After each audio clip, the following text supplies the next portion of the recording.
ശാസ്ത്ര വിജയത്തിനായി യത്നിക്കേണ്ടവർക്ക് ഇതെന്ത് സംഭവിച്ചു? നല്ല ഡാഷ്. ശാസ്ത്രം ബഹിരാകാശത്തേക്ക് അയച്ചവർ ദൈവവുമായി മടങ്ങി വന്നു. ഇത് പറയാനാണോ അങ്ങോട്ട് പോയത്? കഷ്ടം. കയ്യിലെ ആണി അഴിക്കാൻ പറ്റാതെ പോയ ദൈവം സ്പേസ് ഷട്ടിലിൽ അത്ഭുതം ചെയ്യുന്നു. സ്തോത്രം. ഇന്ന് സോഷ്യൽ മീഡിയയിൽ പറക്കുന്ന ചില കമൻറ്റുകളാണ്. സംശയിക്കേണ്ട, ബുച്ച് വിൽമോർ യേശുക്രിസ്തുവിലുള്ള തൻ്റെ ദൈവത്തിലുള്ള വിശ്വാസത്തെക്കുറിച്ച് പ്രഖ്യാപിച്ചപ്പോൾ, ആ വിശ്വാസം പ്രഖ്യാപിച്ചപ്പോൾ അത് വാർത്തയായി.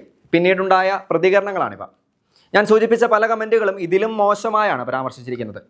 കാര്യങ്ങൾ നമുക്ക് എല്ലാവർക്കും അറിയാം. ഇന്ത്യൻ വംശജയായ, ഇന്ത്യൻ വേരുകളുള്ള സുനിത വില്യംസും ബുച്ച് വിൽമോറും ഒരാഴ്ചത്തെ ബഹിരാകാശ യജ്ഞത്തിനായി പോവുകയും 9 മാസത്തോളം ബഹിരാകാശത്ത് കുടുങ്ങിപ്പോവുകയും ചെയ്ത സംഭവം ഈ 9 മാസക്കാലം ലോകമാധ്യമങ്ങൾ ചർച്ച ചെയ്തതാണ്. ഇപ്പോഴും അത് തുടരുന്നു.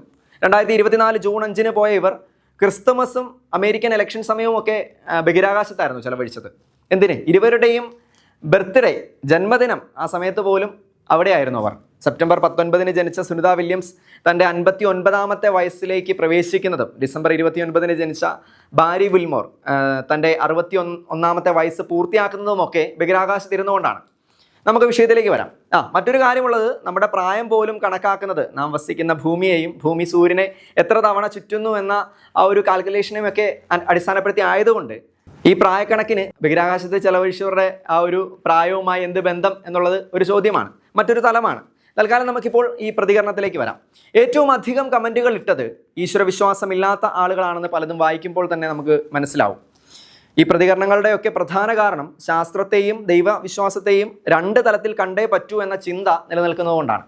ആ ചിന്ത അല്ലെങ്കിൽ ആരെങ്കിലും മുന്നോട്ട് വെക്കുന്നതുകൊണ്ടാണ്. ഇത്രയും നാൾ ഏതാണ്ട് 9 മാസക്കാലം മറ്റൊരു ചുറ്റുപാടിൽ കഴിഞ്ഞിട്ട്, അതും ശ്രദ്ധിക്കണം, ഒരാഴ്ചത്തേക്ക് മാത്രമുള്ള കണക്കുകൂട്ടലിൽ അതിന് വേണ്ട തയ്യാറെടുപ്പുകളുമായി പോയ 2 പേർ 287 ദിവസങ്ങൾ, ഏതാണ്ട് 300-നടുത്ത ദിവസങ്ങൾ ബഹിരാകാശത്ത് അതിജീവിച്ചിട്ട് അവർ ഭൂമിയിലേക്ക് യാത്ര തുടങ്ങിയിട്ട് പോലുമില്ല. അതിനു മുമ്പ് അതിലൊരു വ്യക്തി പറയുകയാണ്, ദൈവമാണ് എല്ലാം, ദൈവത്തിൻ്റെ പദ്ധതിയാണ് എല്ലാം എന്ന്. ശാസ്ത്രം ദൈവവിശ്വാസത്തിനെതിരാണെന്ന് ശാസ്ത്രജ്ഞർ ഒരിക്കലും പറയില്ല. അവരുടെ കണ്ടെത്തലുകൾ പഠിച്ച് അത് പാഠമാക്കി പാടി നടക്കുന്നവരെ പറയൂ. ഇതാണ് സത്യം. തീർച്ചയായിട്ടും ഓരോ വ്യക്തിക്കും അവരുടേതായ വിശ്വാസങ്ങളുണ്ട്.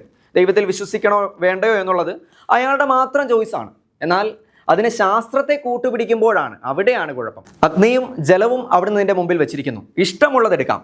ജീവനും മരണവും മനുഷ്യൻ്റെ മുമ്പിലുണ്ട്, ഇഷ്ടമുള്ളത് അവന് ലഭിക്കും. പ്രഭാഷകന്റെ പുസ്തകം 15-ാം അധ്യായം 16-17 വാക്യങ്ങളാണ്. ശാസ്ത്രം വിശ്വാസത്തിനെതിരാണെന്നാണ് പലരുടെയും ഒരു ചിന്താരീതി. ശാസ്ത്രം എന്നാൽ ഒന്നിൻ്റെയും ആദി കാരണമല്ല, സൃഷ്ടിയെപ്പറ്റി, ഉണ്ടായിട്ടുള്ളതിനെപ്പറ്റി പഠിക്കുന്ന ഒരു പഠനമാണ്. നിരവധി പേർ, ശാസ്ത്രജ്ഞർ അടക്കം, ഇത് സാക്ഷ്യപ്പെടുത്തിയിട്ടുള്ളതുമാണ്. ഇതൊരിക്കലും ഒരു ബുച്ച് വിൽമോറിൽ മാത്രം ഒതുങ്ങി നിൽക്കേണ്ട ഒരു ചർച്ചയല്ല. നമുക്കറിയാം, ലോകത്തിലെ അതിസങ്കീർണമായ മസ്തിഷ്കത്തിനുടമയാണ് സർ ഐസക് ന്യൂട്ടൺ. തൻ്റെ ആദ്യ ഗ്രന്ഥമായ പ്രിൻസിപ്പിയയിൽ അദ്ദേഹം പറയുന്നത് ഇങ്ങനെയാണ്. 3-ാം വോള്യത്തിൻ്റെ ആദ്യ പതിപ്പിൽ ന്യൂട്ടൺ പറയുന്നു, ഗ്രഹങ്ങളുടെ സാന്ദ്രതയ്ക്കനുസരിച്ച് അവയ്ക്ക് ചൂട് ലഭിക്കാൻ ദൈവം ഓരോ ഗ്രഹങ്ങളെയും സൂര്യനിൽ നിന്ന് പല അകലങ്ങളിൽ വിന്യസിപ്പിച്ചിരിക്കുന്നുവെന്ന്. ഇതിലെന്താ പ്രത്യേകത? കാര്യങ്ങൾ മനസ്സിലാക്കാനുള്ള ഒരു എളുപ്പത്തിനാകാം ന്യൂട്ടൺ അങ്ങനെ പറഞ്ഞത്, അല്ലേ? എന്നാലല്ല. ഇതുപോലുള്ള സംശയങ്ങൾ പലരും ഉയർത്തിയതുകൊണ്ടാവാം തുടർന്ന് വന്ന പതിപ്പുകളിൽ അദ്ദേഹം ഈ ഭാഗം നീക്കി പകരം ജനറൽ സ്കോളിയം എന്ന പേരിൽ പുതിയൊരു വിശദീകരണ ഭാഗം ചേർത്തു.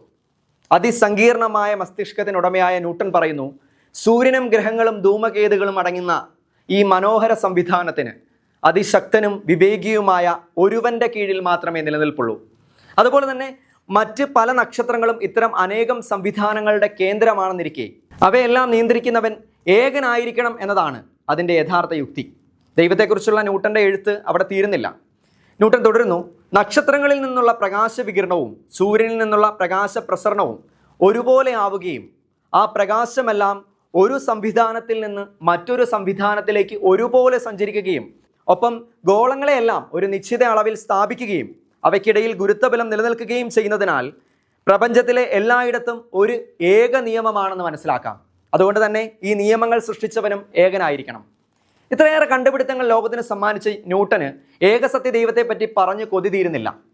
ദൈവത്തിൻ്റെ ഗുണങ്ങളെക്കുറിച്ച് ന്യൂട്ടൻ പറയുന്നത് ഇങ്ങനെയാണ്, അവൻ്റെ നിർവ്യാജമായ ആധിപത്യങ്ങളിൽ നിന്ന് നമുക്ക് വ്യക്തമാകുന്നത് യഥാർത്ഥ ദൈവം ജീവിച്ചിരിക്കുന്നവനും വിവേകിയും അതിശക്തനും സമ്പൂർണനും സർവജ്ഞനുമാണെന്നാണ്. അതായത് അവൻ അനശ്വരതയിൽ നിന്ന് അനശ്വരതയിലേക്ക് വ്യാപിച്ചു കിടക്കുന്നു. അവനാണ് എല്ലാം നിയന്ത്രിക്കുന്നവനും എല്ലാം അറിയുന്നവനും. ഈ ചർച്ച തൻ്റെ 2ാമത്തെ ഗ്രന്ഥമായ ഒപ്റ്റിക്സിലും ന്യൂട്ടൻ തുടരുന്നതായി കാണാം. ഇതുപോലെ ധാരാളം ശാസ്ത്രജ്ഞന്മാരും ഗവേഷകരും ഒക്കെ ദൈവവിശ്വാസം ഏറ്റുപറഞ്ഞവരായിരുന്നു. Matthew Fontaine Maury, Albert Einstein, Michael Faraday തുടങ്ങി അനേകർ ഇതിന് ഉദാഹരണമാണ്. ഇതാണ് ഞാൻ തുടക്കത്തിൽ പറഞ്ഞത്, ഇതൊരിക്കലും ഒരു ബാരി വിൽമോറിൽ മാത്രം ഒതുങ്ങി നിൽക്കുന്ന ഒരു ചർച്ചയല്ല എന്ന്. ഞാൻ വീണ്ടും പറയട്ടെ, ഒരാൾ ദൈവവിശ്വാസി ആകണോ വേണ്ടയോ എന്നുള്ളത് അയാളുടെ മാത്രം ചോയ്സാണ്. ഒരു ശാസ്ത്രജ്ഞൻ ദൈവവിശ്വാസി ആയതുകൊണ്ട് പെട്ടെന്ന് എല്ലാവരും ദൈവത്തിൽ വിശ്വസിക്കുമെന്ന് ആരും കരുതുന്നില്ല. നിങ്ങളോട് ഞാൻ പങ്കുവെച്ചത് ന്യൂട്ടൻ ശാസ്ത്രത്തിൽ കൂടി തന്നെ വെളിപ്പെടുത്തിയ, അദ്ദേഹത്തിൻ്റെ പരീക്ഷണങ്ങൾ കൂടി തന്നെ വെളിപ്പെടുത്തിയ ദൈവത്തെക്കുറിച്ചുള്ള അദ്ദേഹത്തിൻ്റെ കണ്ടെത്തലുകളാണ്. ശാസ്ത്രവും ദൈവവിശ്വാസവും ഒരിക്കലും രണ്ട് തലമല്ല, ഒന്നൊന്നിന് എതിരുമല്ല. അതുകൊണ്ട് തന്നെ ദൈവവിശ്വാസത്തെ എതിർക്കുന്നവർ നിങ്ങളുടെ കാഴ്ചപ്പാടിനെ മുറുകെ പിടിച്ചോളൂ, എന്നാൽ അതിന് ശാസ്ത്രത്തെ കൂട്ടുപിടിക്കുന്നത് ഒട്ടും അഭികാമ്യമല്ല, അത് ശരിയായ രീതിയുമല്ല. ഒരു ബൈബിൾ വാക്യം കൂടി പറഞ്ഞ് അവസാനിപ്പിക്കാം. വെളിപാട് 22-ാം അധ്യായം 11-ാം വാക്യം, അനീതി ചെയ്തിരുന്നവൻ ഇനിയും അനീതി ചെയ്തു കൊള്ളട്ടെ, പാപക്കറ പുരണ്ടവൻ ഇനിയും അങ്ങനെ തന്നെ കഴിഞ്ഞുകൊള്ളട്ടെ, നീതിമാൻ ഇനിയും നീതി പ്രവർത്തിക്കട്ടെ, വിശുദ്ധൻ ഇനിയും വിശുദ്ധീകരിക്കപ്പെടട്ടെ. ദൈവത്തിന് സ്തുതി.